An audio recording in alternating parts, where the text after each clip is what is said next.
નમસ્કાર, કેમ છો? આજે જોવા જેવી થઈ વોર્ડ નંબર 1ના આરતીબેન ઠાકોર કોંગ્રેસના મેન્ડેટ ઉમેદવાર હતા. આજે ફોર્મ પરત ખેંચવાની છેલ્લી તારીખે ભાજપના સિક્યોરિટી સાથે ફોર્મ પરત ખેંચવા આવ્યા ત્યારે કોંગ્રેસવાળા જોતા રહ્યા અને ભાજપે ખેલ પાડી દીધો. એક ગીત મને યાદ આવ્યું કે તૂટ ગઈ એ માલા મોતી બિખર ગયે જેવા હાલ અત્યારે થયા.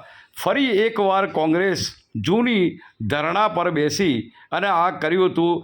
જ્યારે ટિકિટો આપવાની હતી ત્યારે આ બાબતોની જો ગંભીરતા રાખી હોત તો આ દ્રશ્યો આપ જે જોઈ રહ્યા છો તે જોવા ન મળ્યા હોત. ઉમેદવારને કોઈ જબરજસ્તી નથી કરાતી. ઉમેદવાર પોતે ત્યાં જાય છે અને કોંગ્રેસે આ બાબતની ખૂબ જ ગંભીરતાથી મોવડી મંડળે નોંધ લેવાની જરૂર છે. આ 5મા 6ઠ્ઠો કેસ છે અને આ જ રીતની પરિસ્થિતિ સર્જાઈ છે. તો ગેનીબેન, ગુલાબસિંહ અને પ્રદેશના લોકોએ ઇન્વેસ્ટિગેશન કરવાની જરૂર છે કે ક્યાં ચૂક થઈ અને ટિકિટ આપવામાં ક્યાં લોચા માર્યા છે. આ તમામ બાબતો શંકાના ઘેરામાં છે. Voice of India news, Sitab Kadri.